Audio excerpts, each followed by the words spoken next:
Hello friends, Radhe Radhe. Welcome to my another blog. তো আজকে আমি ধবলিকে নিয়ে গিয়েছিলাম স্নান করাতে বিলে। দেখো, ভালোই দাঁড়িয়ে দাঁড়িয়ে স্নান করছিল।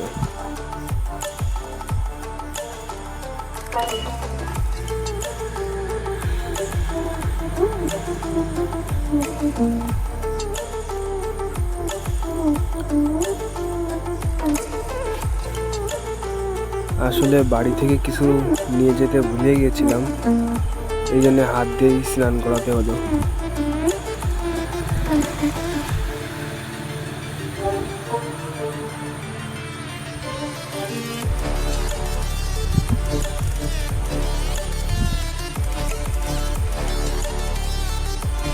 এরপরে বাড়ির দিকে এসে